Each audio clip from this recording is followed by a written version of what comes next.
Time to start. So we will start with new chapter today. अगला chapter है आपका chapter number 10, magnetic fields due to electric currents. तो next chapter in the list is magnetic fields due to electric currents. Magnetic fields due to electric currents. इसको हम लोग in short बोलते हैं MFEC, magnetic field due to electric current. पुराने syllabus में इसका नाम था magnetic effects of electric current, MEEC. तो अगर आप पुराने बुक्स रेफर कर रहे हो तो वहाँ पे आपको इस चैप्टर का नाम दिखेगा MEEC, magnetic effects of electric current. Doesn't matter, interesting chapter है. अब अगर आप अच्छे से देखोगे, your syllabus is design extremely properly. अगर आप 11th और 12th दोनों का फिजिक्स देखोगे, पार्ट टू, तो 11th स्टैंडर्ड में आपको as far as Maharashtra state board syllabus is concern, electrostatics था चैप्टर नंबर 10. उसके इमीडिएटली बाद था इलेक्ट्रिक करंट थ्रू कंडक्टर्स. उसके बाद था मैग्नेटिज्म. क्योंकि हम सबसे पहले हमने इलेक्ट्रोस्टैटिक्स में सीखा क्या है वो बताना चाहिए. तो in electrostatics what do we study? What do you study in electrostatics? Electrostatics में हम क्या स्टडी करते हैं? We study the forces between charges at rest. नाम में ये इलेक्ट्रो चार्जेस, स्टैटिक मतलब रेस्ट. तो जब चार्जेस रेस्ट पे होते हैं तो चार्जेस इलेक्ट्रिक फील्ड जनरेट करते हैं. चार्जेस एक दूसरे पे फोर्स लगाते हैं when they are at rest, electric force लगाते हैं. So we have seen in electrostatics, in electrostatics we have seen or we have studied electric charges at rest and the effect they produce in the form of electric fields, etc. In the form of electric fields, etc. And of course force. तो हमने electrostatics में देखा था charges अगर rest पे हो तो वो इलेक्ट्रिक फील्ड प्रोड्यूस करते हैं, और अगर उसमें दूसरा चार्ज आ जाए तो वो क्या एक्सपीरियंस करता है? फोर्स. तो we have seen the effects produced by charges at rest which are electric field, electric force, potential, etcetera. मैंने बोला syllabus is very well design. क्यों? क्योंकि जब चार्जेस मूव होना स्टार्ट होते हैं तो दो चीज़ें होती है. जब चार्जेस मूव होता है तो इलेक्ट्रिक करंट मिलता है. इसके लिए 11th स्टैंडर्ड में आपका इलेक्ट्रोस्टैटिक्स के बाद का चैप्टर था इलेक्ट्रिक करंट थ्रू कंडक्टर, और 12th में भी वैसा है. 12th में इलेक्ट्रोस्टैटिक्स के इमीडिएटली बाद क्या है आपको? Current, electricity. लेकिन जब चार्जेस मूव होते हैं करंट तो मिलता ही है, लेकिन करंट के साथ साथ और एक चीज़ होती है, moving charges produce magnetic fields. तो इस चैप्टर का नाम ही है magnetic fields due to electric currents, right. So in this chapter हमारा फोकस होगा magnetic fields produced by electric current.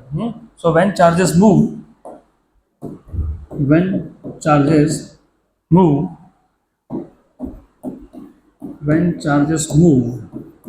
they produce magnetic fields. अब सिर्फ इतना नहीं होता है कि वो मैग्नेटिक फील्ड प्रोड्यूस करते हैं ना, ठीक है वो करते हैं मैग्नेटिक फील्ड प्रोड्यूस, लेकिन अगर मूविंग चार्ज एक एक्सटर्नल मैग्नेटिक फील्ड में गया तो उस पर फोर्स भी लगता है. तो remember, when charges move they produce magnetic field, and a moving charge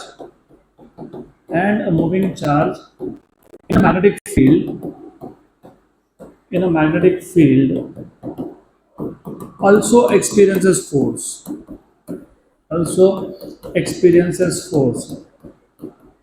और इस चैप्टर के लिए ना मेरा अप्रोच थोड़ा अलग रहता है. मैं धीरे धीरे ही जाऊंगा क्योंकि बेसिक्स डेवलप नहीं होंगे तो आगे का फिर बहुत डिफिकल्ट लगेगा. तो थोड़ा सा स्लो जाएंगे अब. और ये आप जो मैंने अभी आपको बताया, मैं वापस एक बार रिपीट कर देता हूँ. चार्जेस जब रेस्ट पे हो वो सिर्फ इलेक्ट्रिक फील्ड प्रोड्यूस करते हैं. एक चार्ज के इलेक्ट्रिक फील्ड में दूसरा चार्ज आया तो वो फोर्स एक्सपीरियंस करेगा, राइट. लेकिन जब चार्जेस मूव होते हैं तो वो इलेक्ट्रिक फील्ड के साथ साथ मैग्नेटिक फील्ड भी प्रोड्यूस करते हैं. और अगर उस मैग्नेटिक फील्ड में कोई दूसरा चार्ज आ गया जो मूविंग है, तो वो मूविंग चार्ज फोर्स भी एक्सपीरियंस करता है, जिसको बोलते हैं मैग्नेटिक फोर्स। और ये आपने Newton laws of motion, actually laws of motion में तो ये सब इलेक्ट्रोस्टैटिक्स नहीं आता, मैग्नेटोस्टैटिक्स भी नहीं आता, लेकिन लॉज ऑफ मोशन में हम जब फंडामेंटल फोर्सेस ऑफ नेचर देख रहे थे, 4 फंडामेंटल फोर्सेस ऑफ नेचर है, कौन सा 4? ग्रेविटेशन, कौन सा? इलेक्ट्रोमैग्नेटिक। इलेक्ट्रोमैग्नेटिक, उसमें ये चीज़ मेंशन की थी हमने। हमने बोला था charges at rest produce electric fields and moving charges produce magnetic fields. So when charges are moving, they basically produce magnetic field and they also experience force due to magnetic field. तो आज हम detail में देखेंगे कि वो जो magnetic force का formula है वो होता क्या है। गुड। तो एज आई जस्ट सेड, अगर मूविंग चार्ज एक एक्सटर्नल मैग्नेटिक फील्ड में गया तो उस पर क्या लगने वाला है? Magnetic force. तो हम सबसे पहले इस चैप्टर में मैग्नेटिक फोर्स का फॉर्मूला देखने वाले हैं। डिराइव नहीं करना है, सिर्फ देखना है, you just have to know. चलो बिफोर वी सी दिस, हम मेरे को ये बताओ, what is the force on a charge in an electric field? Formula.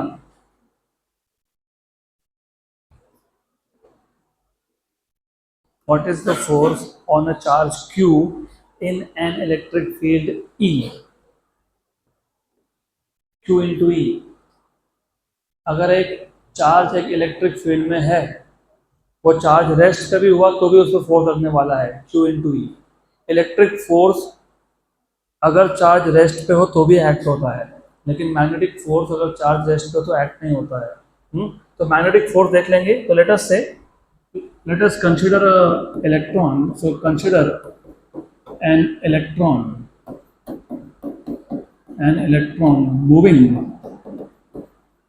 moving with velocity v bar in magnetic field b bar, then the force, of course magnetic force on electron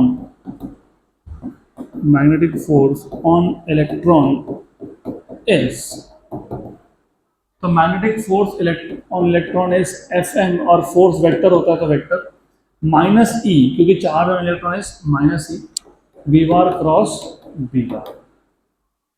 तो cross product आता है इसमें, V बार cross V बार। ये formula आपको derive नहीं करना, ये आपको सिर्फ पता होना चाहिए, it is expected that you know, done, बाकी कुछ नहीं।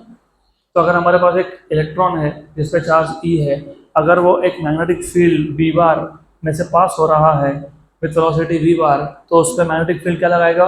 Force, which is given by minus E V bar cross V बार। अगर इलेक्ट्रॉन की जगह पे कोई और चार्ज होता तो भी फोर्स लगता। तो in general force on any charge Q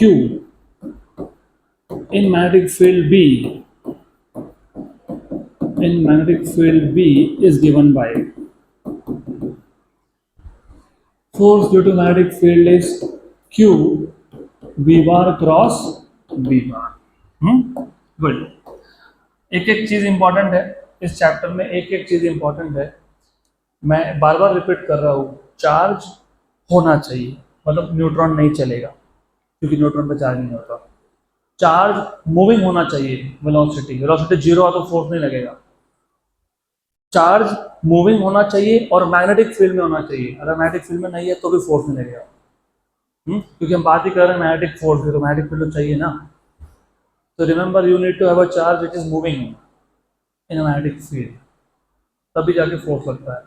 अब अगर मैग्नेटिक फील्ड के साथ साथ इलेक्ट्रिक फील्ड भी हुआ तो दो फोर्सेस लगेंगे, एक इलेक्ट्रिक फील्ड का फोर्स और एक मैग्नेटिक फील्ड का force. So if both electric and magnetic fields are present,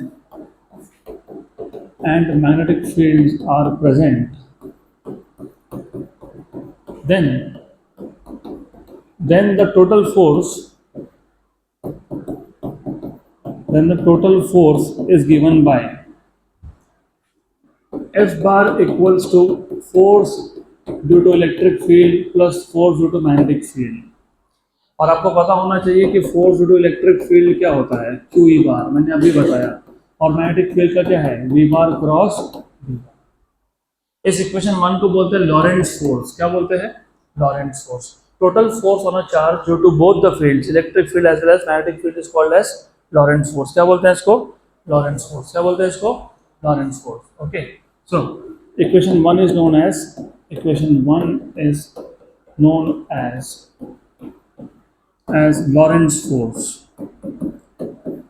Lorentz force. Good. अब देखो ऐसा है, चलो समझ में तो आ गया कि चार्ज था, मूविंग था, इलेक्ट्रिक फील्ड में था, मैग्नेटिक फील्ड भी था, तो इलेक्ट्रिक फील्ड ने भी फोर्स लगा दिया, मैग्नेटिक फील्ड ने भी फोर्स लगा दिया, लेकिन इलेक्ट्रिक फील्ड का कुछ पर्टिकुलर रोल है, इलेक्ट्रिक फील्ड कुछ पर्टिकुलर काम करेगा और मैग्नेटिक फील्ड कुछ और करेगा। तो दोनों का अपना अपना रोल है। दोनों का क्या रोल है वो समझने के लिए पहले तुमको ये ध्यान में होना चाहिए, we see that, what do you see? We see from equation 1 that force due to electric field depends on magnitude of charge and electric field. So from equation 1 we see that what do you see? Force due to electric field, force due to electric field depends on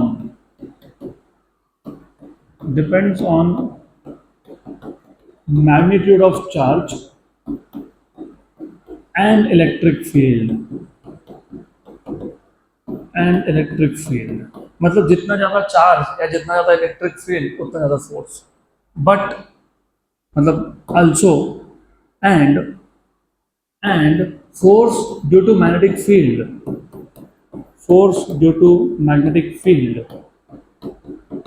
depends on, बताओ तो, force due to magnetic field depends on what?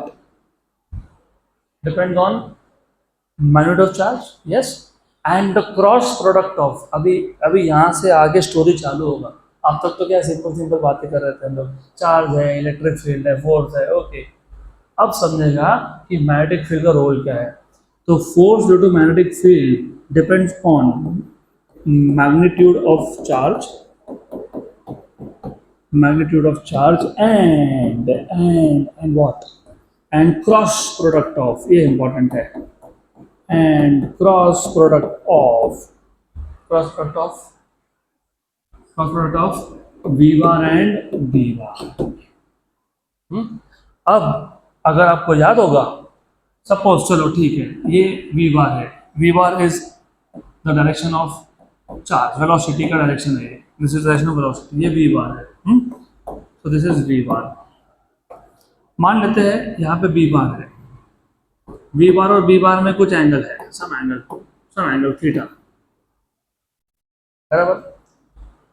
मुझे एक बात बताओ, V bar cross B bar का direction क्या होगा?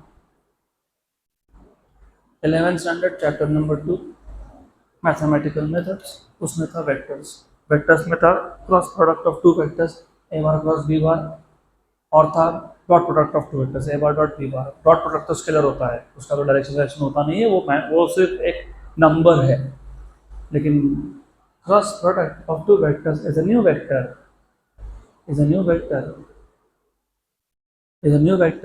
which has the magnitude equal to product of the two vectors and sine of the angle between them। मतलब V bar cross B bar is VB sin theta. सही है। Direction बताओ, direction,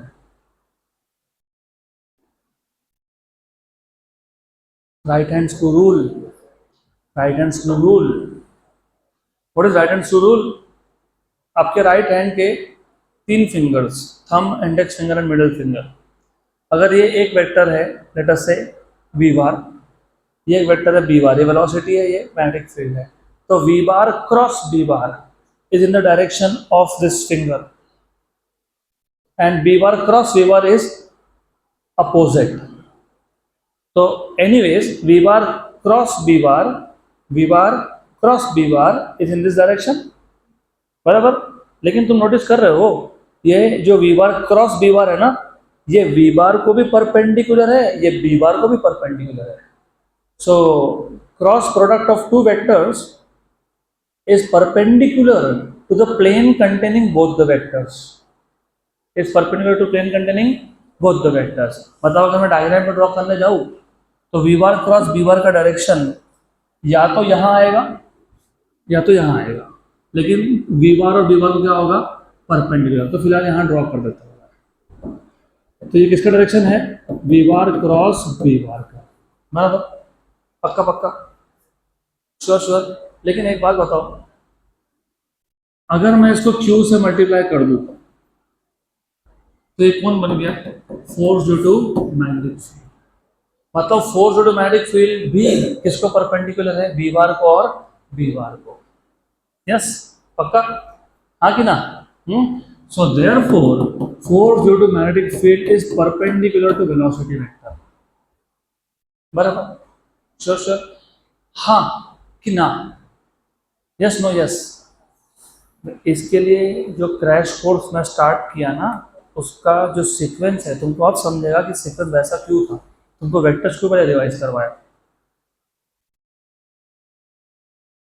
क्योंकि ये chapter में लिखता है वेक्टर्स। ऐसा नहीं है कि कोई भी चैप्टर चालू कर दिया, you have to know this. अच्छा बताओ मेरे को, दो परपेंडिकुलर वेक्टर का डॉट प्रोडक्ट क्या होता है, जीरो। तो यहाँ पे ना force vector dot velocity vector क्या हो जाएगा, जीरो, क्योंकि दोनों परपेंडिकुलर है। और तुमको पता है हमने क्रैश कोर्स में वेक्टर्स के बाद कौन सा चैप्टर चालू किया था, पता है, मोशन। उसका भी रीजन था, तुमको मैंने मोशन में बताया था जिस डायरेक्शन में मोशन है उसी डायरेक्शन में डिस्प्लेसमेंट होता है, क्या होता है, डिस्प्लेसमेंट।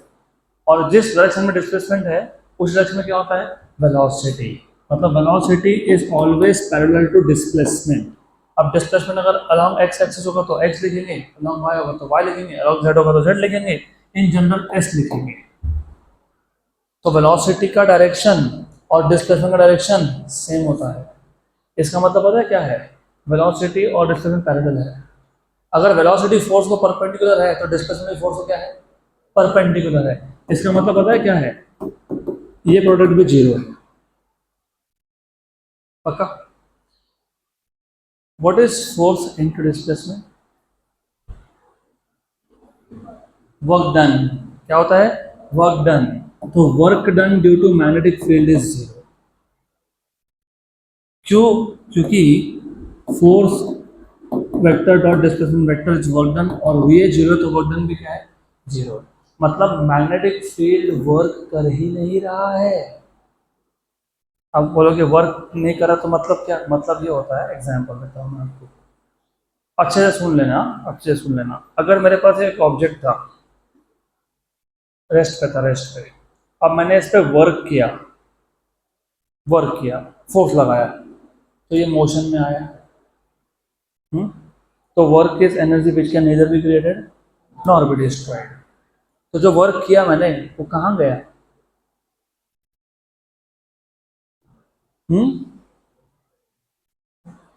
कहाँ गया, मोशन के लिए यूज हुआ, मतलब कहाँ गया, it appears as change in kinetic energy. इसको तुम बोलते हो वर्क एनर्जी प्रिंसिपल, क्या बोलते हो, वर्क एनर्जी प्रिंसिपल। तो जब अगर आप एक बॉडी पे फोर्स लगा रहे हो, वर्क कर रहे हो, तो बॉडी का वेलोसिटी चेंज होता है। तो जो तुमने वर्क किया it appears as change in kinetic energy, बराबर। लेकिन मैग्नेटिक फील्ड वर्क कर ही नहीं रहा है। मतलब मैग्नेटिक फील्ड पार्टिकल का स्पीड बढ़ा सकता है क्या, नहीं बढ़ा सकता है, क्योंकि वो वर्क कर सकता है क्या, नहीं कर सकता है। तो मैग्नेटिक फील्ड और इलेक्ट्रिक फील्ड में से मैग्नेटिक फील्ड तो एनर्जी, मतलब काइनेटिक एनर्जी, मतलब स्पीड नहीं बढ़ा पा रहा, तो कौन बढ़ा रहा होगा, इलेक्ट्रिक फील्ड।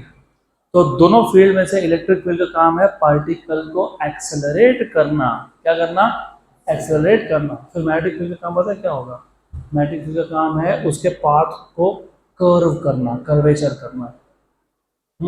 अब ये कॉन्सेप्ट पता है तो अगला टॉपिक समझेगा, अगला टॉपिक है साइक्लोट्रॉन। ये सारा फंडामेंटल लगता है वहाँ पे। तो हमने अब तक क्या किया, थोड़ा सा वापस आपको एक ब्रीफिंग कर देता हूँ कि हमने क्या देखा। हमने आज सिर्फ इतना देखा अब तक, इलेक्ट्रोस्टैटिक्स में हम लोग स्टडी करते हैं चार्जेस एट रेस्ट की and the force between those charges at rest. लेकिन जब चार्जेस मूव होते हैं तो खुद का मैग्नेटिक फील्ड प्रोड्यूस करते हैं, और अगर वो चार्ज किसी और के मैग्नेटिक फील्ड में गया तो फोर्स भी एक्सपीरियंस करता है, which is called magnetic force, which is given by Q V bar cross V बार। अगर मेरे पास एक चार्ज है जो इलेक्ट्रिक और मैग्नेटिक फील्ड दोनों में है, दोनों में, तो टोटल फोर्स हो जाएगा Q E बार प्लस Q V बार क्रॉस V बार। Q E बार ये इलेक्ट्रिक फोर्स है, ये बराबर, गुड, इलेक्ट्रिक फोर्स है, और Q V बार क्रॉस V बार ये मैग्नेटिक फोर्स है। लेकिन हमने अभी देखा कि V बार क्रॉस V बार का डायरेक्शन ये V बार को परपेंडिकुलर होता है, तो V बार क्रॉस V बार मतलब फोर्स का डायरेक्शन भी किसको परपेंडिकुलर है, V बार को, मतलब force due to magnetic field और वेलोसिटी ऑफ चार्ज क्या है, परपेंडिकुलर है, तो दोनों का डॉट प्रोडक्ट क्या हो गया, 0। लेकिन जिस डायरेक्शन में वेलोसिटी होता है उस डायरेक्शन में क्या होता है, डिस्प्लेसमेंट, तो फोर्स और डिस्प्लेसमेंट भी क्या हो गया, परपेंडिकुलर, तो डॉट प्रोडक्ट क्या हो गया, 0। अगर फोर्स डॉट डिस्प्लेसमेंट 0 है मतलब वर्क डन 0 है, तो मैग्नेटिक फील्ड वर्क कर रहा है क्या, नहीं, तो thus you can say magnetic field does no work, therefore magnetic field does no work। तो ये कुछ और करता है, बताते हैं अभी क्या करता है। तो इसके लिए अभी ये क्या करता है वो समझने के लिए हम लोग लेंगे साइक्लोट्रॉन, और साइक्लोट्रॉन तुमको जो नोट्स दिए है उसमें परफेक्ट लिखा है, कोई प्रॉब्लम नहीं है, फिर भी थोड़ा और सिंप्लीफाइड करके मैं तुमको एक पेज देने वाला हूँ, अभी क्लास के बाद दे दूंगा आपको मैं, उसमें साइक्लोट्रॉन और सिंप्लीफाइड वे में समझाया है। मैंने आपको पहले भी बताया था, मैं आपको अभी बता देता हूँ, 5 golden steps of writing answers in board exam, तुमको लिखना पड़ेगा 5 स्टेप्स। थ्योरी, नंबर 1 इंट्रोडक्शन, वो क्या है, वो क्या करता है, बस वो बता दो। Number 2 diagram, number 3 explain the construction, number 4 working principle and जो भी फॉर्मूला डिराइव करने होंगे वो, नंबर 5 मेरिट्स एंड डिमेरिट मतलब यूजेस, एडवांटेजेस, डिसएडवांटेज जो भी होगा वो। अभी हम इस केस में एडवांटेजेस डिसएडवांटेज तो देखने नहीं वाले, लेकिन बाकी 4 स्टेप्स तो देखेंगे। तो पहला स्टेप इंट्रोडक्शन। अब ये साइक्लोट्रॉन होता क्या है, साइक्लोट्रॉन ये एक सर्कुलर पार्टिकल एक्सेलरेटर है, सर्कुलर शेप का पार्टिकल एक्सेलरेटर है। पार्टिकल एक्सेलरेटर मतलब इसमें चार्ज पार्टिकल को एक्सेलरेट कराते हैं, जैसे कि प्रोटॉन्स हो गए, जैसे कि अल्फा पार्टिकल्स हो गए। अब चार्ज पार्टिकल को एक्सेलरेट करवाना है, चार्ज पार्टिकल का स्पीड बढ़ाना है, कितना बढ़ाना है, बहुत बढ़ाना है, हाई स्पीड पे लेके जाना है, और जितना हाई स्पीड होगा उतना एनर्जी भी हाई होगा, क्योंकि एनर्जी से हाफ एंगेज हुआ है। तो क्योंकि it's not very easy to accelerate particle, मैंने बोला कि चलो पार्टिकल को हमको 2 × 10⁻⁷ मीटर पर सेकेंड की स्पीड पे लेके आना है, कैसे लेके जाओगे, धक्का दे के ऐसा नहीं होता ना, you have to think how to accelerate particles. तो पार्टिकल्स को एक्सेलरेट करने के लिए हम लोगों को डिवाइस बनाना पड़ता है, उस डिवाइस का नाम है साइक्लोट्रॉन। तो it is a circular charged particle accelerator, charged particle, charged, remember ना, चार्ज्ड मतलब इसमें न्यूट्रॉन नहीं चलने वाले, नहीं चलेंगे। It is a circular charged particle accelerator which utilizes magnetic field, तो ये मैग्नेटिक फील्ड का यूज करता है, which utilizes magnetic field to bend the particles, अभी to bend the particles into circular path, to bend the, या तो बोल सकते हो to bend the path of the particle in circles, या फिर to bend the particles in circular path, in circular path, बराबर। मतलब अगर मुझे सीधा जा रहा था पार्टिकल, उसको मोड़ना है, तो मोड़ने के लिए क्या यूज किया, मैग्नेटिक फील्ड, और अगर उसका स्पीड बढ़ाना है तो electric field, and electric field to accelerate them, and electric field to accelerate them.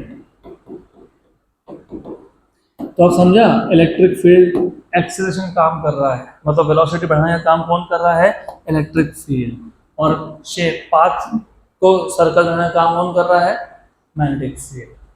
ये हो गया आपका बेसिक इंट्रोडक्शन।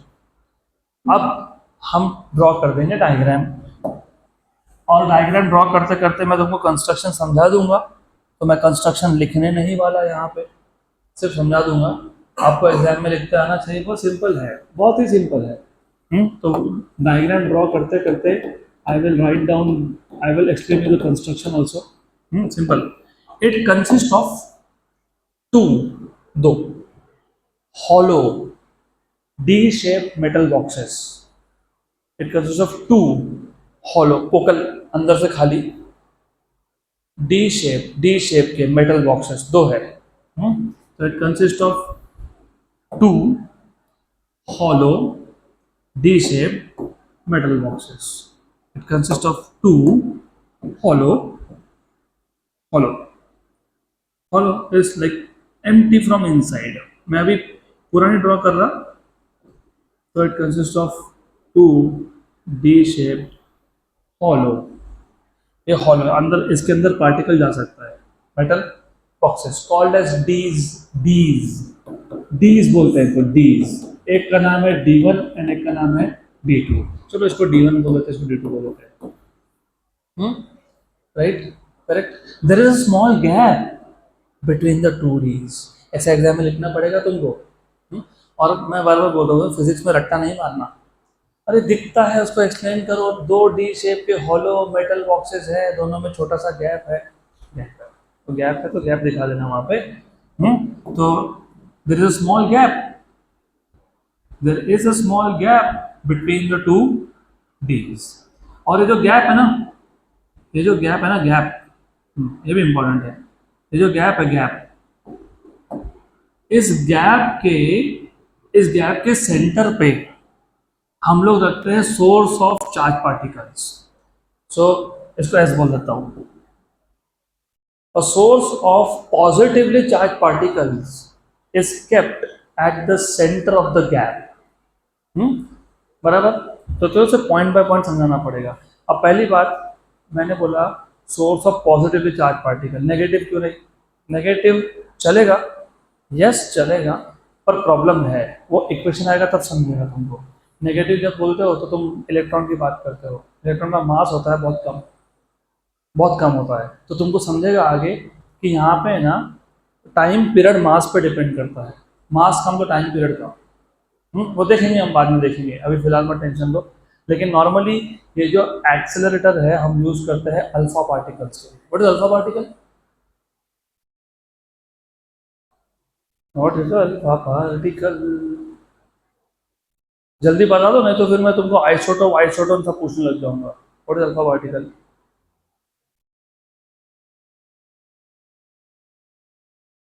अल्फा पार्टिकल नहीं पता? अच्छा बताओ, हाइड्रोजन के न्यूक्लियस में कितने प्रोटॉन होते हैं? एक। सही जवाब और गलत जवाब? सही जवाब, क्योंकि तुम हाइड्रोजन के आइसोटोप की बात कर रहे हो जो सबसे स्टेबल है। एक प्रोटॉन होता है और एक इलेक्ट्रॉन है। उसके दो आइसोटोप और है, ड्यूटेरियम एंड ट्रिशियम। ड्यूटेरियम में एक प्रोटॉन एक न्यूट्रॉन और एक इलेक्ट्रॉन था ही ऑर्बिट में। ट्रिशियम में एक प्रोटॉन दो न्यूट्रॉन। ये जो तीन मैंने बताया ना तुमको, ये तीनों हाइड्रोजन ही है। ये आइसोटोप्स है। आइसोटोप मतलब प्रोटॉन नंबर सेम होना। और जब तक प्रोटॉन नंबर चेंज नहीं होता, जिसको तुम एटॉमिक नंबर बोलते हो, तब तक एलिमेंट चेंज नहीं होता।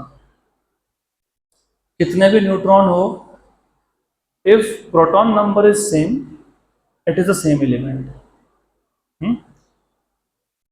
तो मैंने अगर हाइड्रोजन में एक प्रोटॉन था, अगर मैंने दो प्रोटॉन ले लिए, दो, तो वो कौन बन गया? कौन सा एलिमेंट बन गया? हीलियम। हीलियम में न्यूक्लियस में दो प्रोटॉन और दो न्यूट्रॉन। बराबर, दो प्रोटॉन और दो न्यूट्रॉन। सही है, करेक्ट। इलेक्ट्रॉन कितने? दो। अगर मैंने हीलियम में से एक इलेक्ट्रॉन को भगा दिया तो इसको बोलते हो He+ आयन। क्यों? क्योंकि एटम इन जनरल न्यूट्रल होता है। जितने उसमें इलेक्ट्रॉन होते हैं उतने ही उसमें प्रोटॉन होते हैं, मतलब नेट चार्ज इज 0। और अगर मैंने एक पॉजिटिव एक नेगेटिव चार्ज को, इलेक्ट्रॉन को भगा दिया, तो पॉजिटिव कितना है? दो। दो प्रोटॉन है, इलेक्ट्रॉन कितना है? एक। तो ज़्यादा चार्ज कौन है? पॉजिटिव, इस चीज़ को बोलते हैं पॉजिटिव आयन, He प्लस। अब मैंने दूसरे को भी भगा दिया इलेक्ट्रॉन को, क्या हो गया? He plus plus, double ionised helium, दोनों इलेक्ट्रॉन तो चले गए, बचा कौन? न्यूक्लियस। हीलियम के न्यूक्लियस को बोलते हैं अल्फा पार्टिकल। तो हीलियम का न्यूक्लियस होता है alpha particle, 2 protons and 2 neutrons.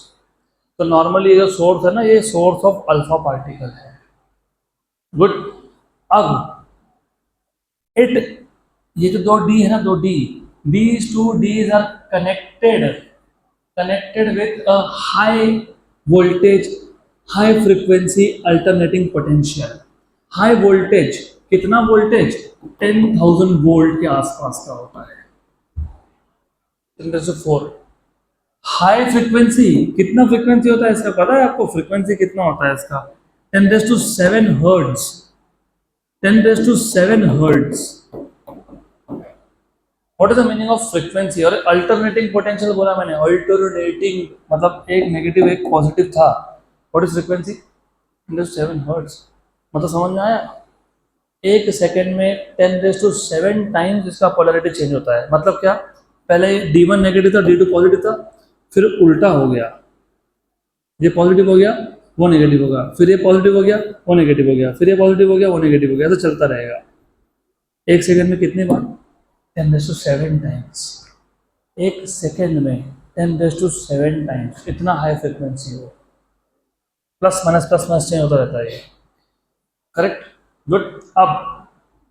अब ये दोनों डी को, these 2 Ds are kept in a space between 2 pole pieces of a huge electromagnet। Electromagnet हम लोग यूज करते हैं मैग्नेटिक फील्ड प्रोड्यूस करने के लिए।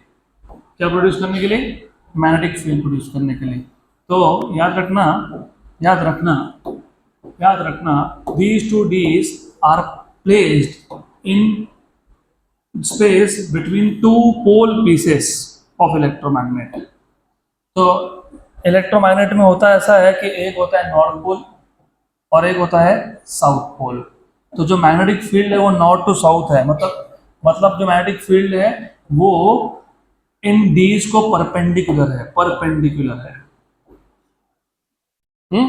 बराबर।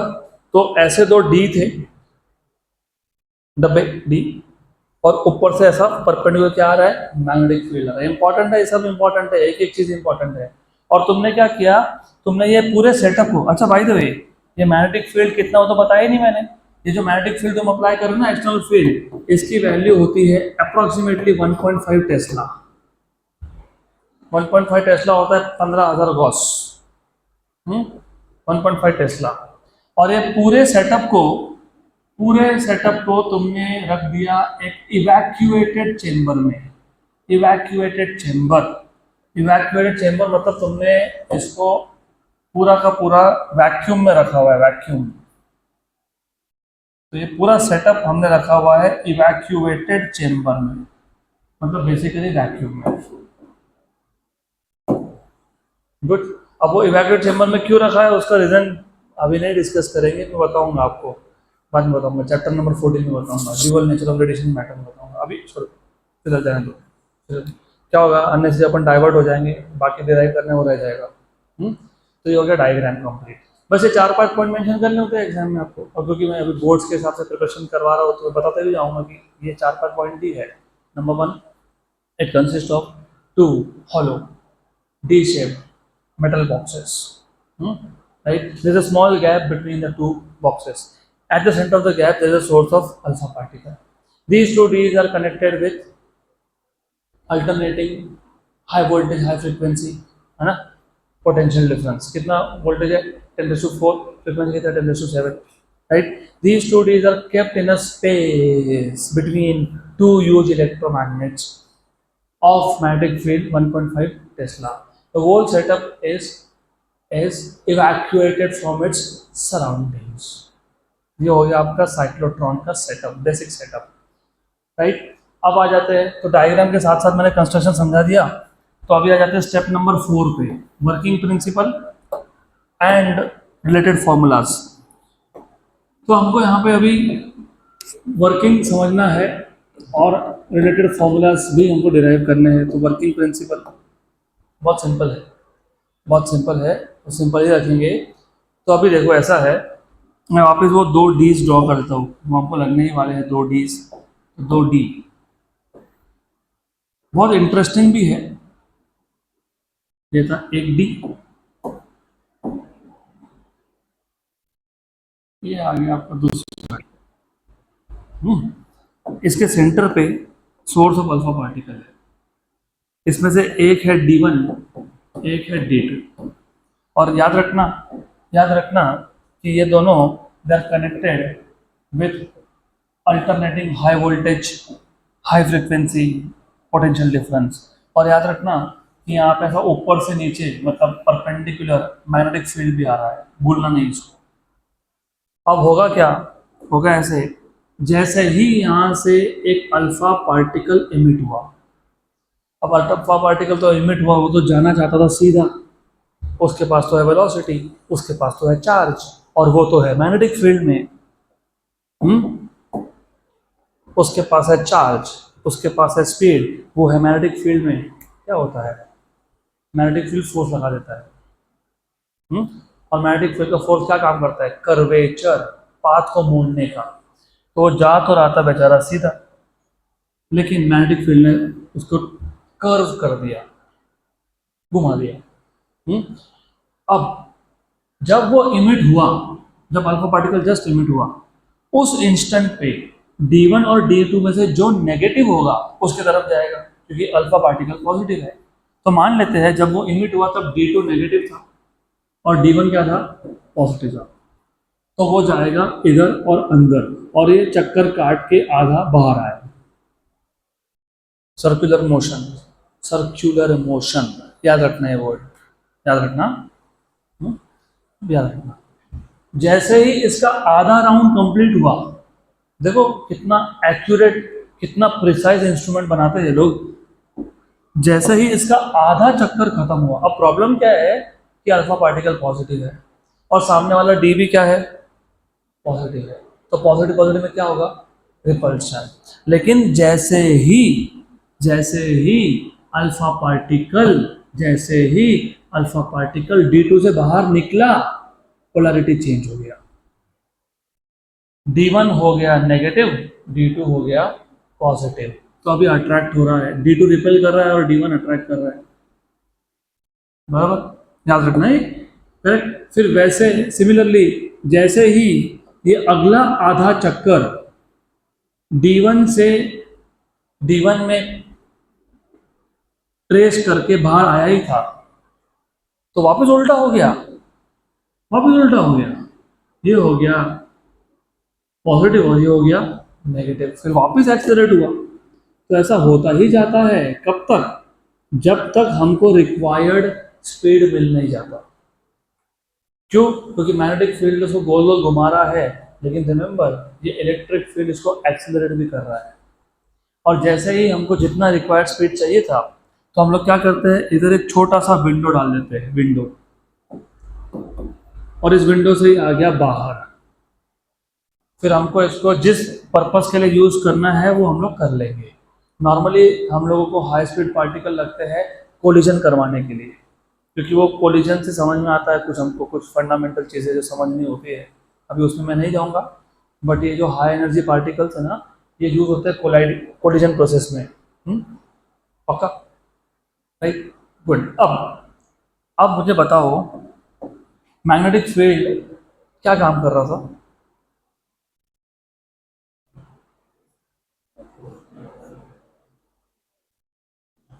पार्टिकल को सर्कुलर मोशन परफॉर्म कर रहा था, वेरी गुड। तुमको पता है जो भी चीज सर्कुलर मोशन परफॉर्म कर रही हो, एक फोर्स नेसेसरी होता है, सेंट्रीपिटल। और कोई भी फोर्स का सोर्स होता है, अपने आप कुछ नहीं होता है, everything happens for a reason and that reason is physics. तो कोई भी फोर्स का सोर्स होता है, एग्जांपल बताता हूँ मैं आपको। Moon is revolving around earth in circular orbit, the necessary centripetal force is given by gravitational force between between earth and moon. Electron is revolving around nucleus in solar orbit. The necessary centripetal force is given by electrostatic force of attraction between nucleus and electron. Good. पक्का पक्का. Sure. 100% का. Good. तो याद रखना, हर बार जब circular motion हो, circular motion है, centripetal force कहाँ से आ रहा है? सेंटर से नहीं, टेंशन और वेट का रिजल्टेंट. स्ट्रिंग में टेंशन है, खिंचाओ, स्ट्रेच, टेंशन. तो it comes from the resultant force of tension and weight of this object. इन दोनों का रिजल्टेंट देगा आपको सेंट्रीपिटल फोर्स. यहाँ पे भी तो पार्टिकल चक्कर काट रहा था, तो मुझे बताओ, ये पार्टिकल का सर्कुलर मोशन हुआ, हाँ, तो सेंट्रीपिटल फोर्स चाहिए कि नहीं चाहिए. उसके बिना तो सर्कुलर मोशन हो ही नहीं सकता ना. तो सेंट्रीपिटल फोर्स किसने प्रोवाइड किया? Who provided centripetal force? Who?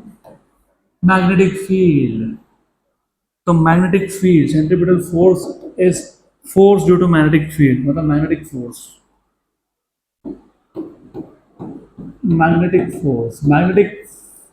Field accelerate नहीं करवाता, लेकिन सेंट्रीपिटल फोर्स प्रोवाइड कर देता है.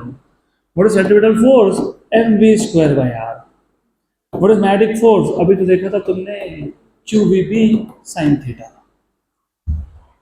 where theta is the angle between v and b, v bar and b bar. अब याद रखना, पार्टिकल ऐसा निकला था और मैग्नेटिक फील्ड ऐसा था. What is the angle between b and b? कितना? 90. कितना? 90. तो थीटा की वैल्यू 90 है. v और v हो गया कैंसल.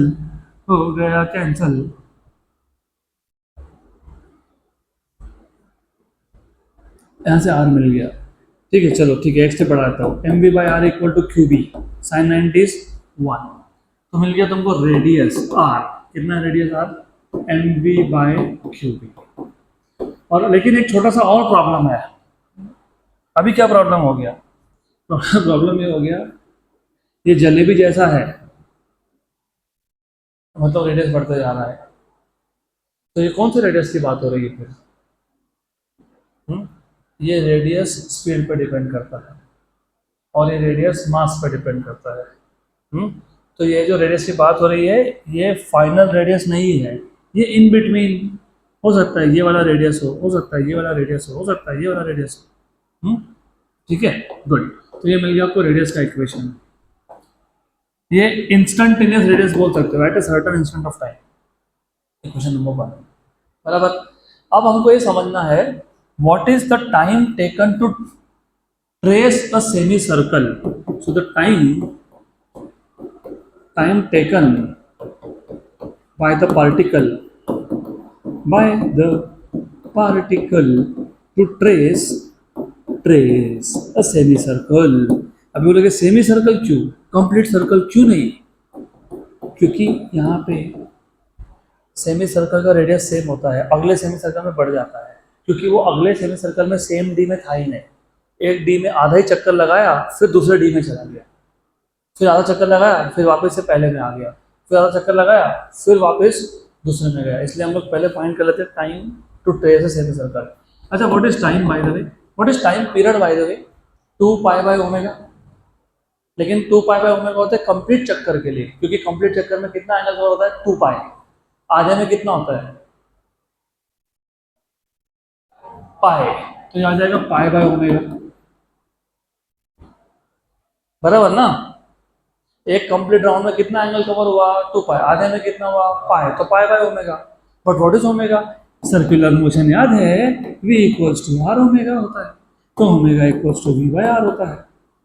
जिनको याद नहीं कोई बात नहीं, डजंट मैटर.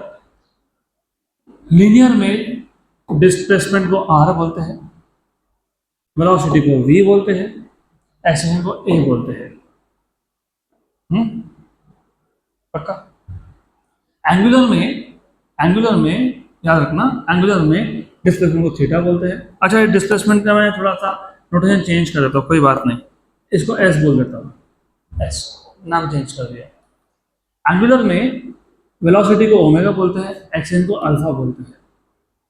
इनका रिलेशन चाहिए तुमको, कुछ नहीं करना, हो गया। S equal to R theta, arc length equal to radius into angle, linear speed equal to R omega, action equal to R alpha. तो v इक्वल टू क्या है, आर ओमेगा है। v क्या है, आर ओमेगा है। v equal to R omega, तो omega क्या है, v बाय आर। तो t क्या है, t by by v by R, R गया ऊपर, लेकिन r तो था ना मेरे पास। तो therefore time equals to pi by v, M V by Q B. Yes, बराबर, श्योर श्योर, हाँ हाँ हाँ, कैंसिल कैंसिल कैंसिल कैंसिल, सही है।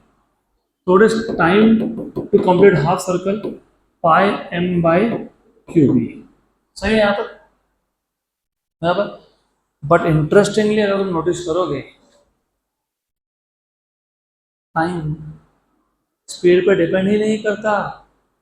आधा चक्कर कंप्लीट करके आने में स्पीड कुछ भी हो, सेम टाइम लगने वाला है। Does not depend on speed, क्योंकि हमको क्या समझ में आता है, स्पीड ज़्यादा तो टाइम कम लगेगा, है ना। लेकिन वो डिपेंड करता है मास पे और चार्ज पे। जितना ज़्यादा मास होगा, ऑफ कोर्स जिसका ज़्यादा मास होता है उसको मोशन में थोड़ा सा प्रॉब्लम होता है, स्लो मूव होता है वो, तो टाइम ज़्यादा लगेगा। जितना ज़्यादा चार्ज होगा उतना फास्ट मूव होगा। गुड। तो टी, ये हाफ सर्कल का है। फुल सर्कल के लिए जो टाइम लगता है उसको क्या बोलते हो, पी टाइम। अगर हाफ सर्कल के लिए टी, तो फुल सर्कल के लिए 2t। तो ये हो गया 2 पाई m बाय क्यू बी, ये मिल गया टाइम पीरियड। फिर टाइम पीरियड फाइंड किया, ये तो फ्रीक्वेंसी भी फाइंड कर लो। वैसे यहाँ पे फ्रीक्वेंसी को बोलते हैं मैग्नेटिक रेजोनेंस फ्रीक्वेंसी। क्या बोलते हैं इसको, मैग्नेटिक रेजोनेंस फ्रीक्वेंसी।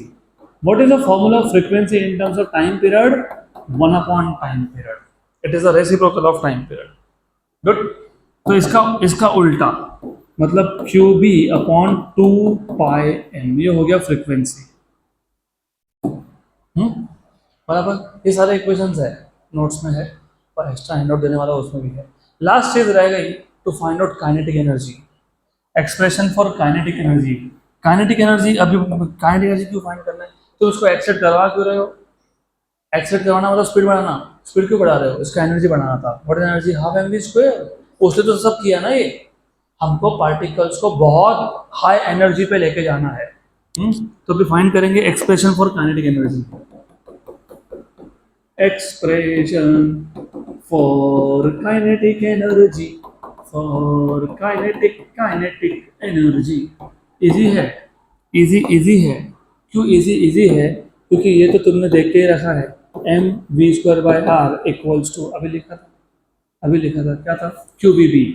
क्या था ये, Q B B, centripetal force equals to magnetic field, force to magnetic field.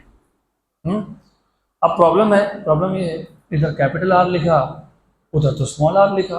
मैंने बोला था कि वो स्मॉल आर जो है ना, वो इंस्टेंटेनियस, और एक कैपिटल आर है जब पार्टिकल बाहर आ गया, मैक्सिमम रेडियस, इसको आर एग्जिट भी बोलते हैं, एग्जिट क्योंकि वो बाहर निकल गया।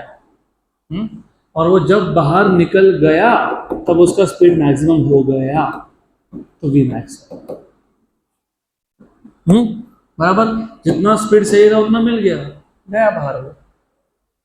तो ये आर एग्जिट मतलब जब पार्टिकल साइक्लोट्रॉन से बाहर निकल गया तब उसका रेडियस कितना था। ये हो गया M V max equal to Q B R exit. बराबर, श्योर 100%। तो वी मैक्स मिल गया ना यहाँ से। What is Vmax? What is Vmax?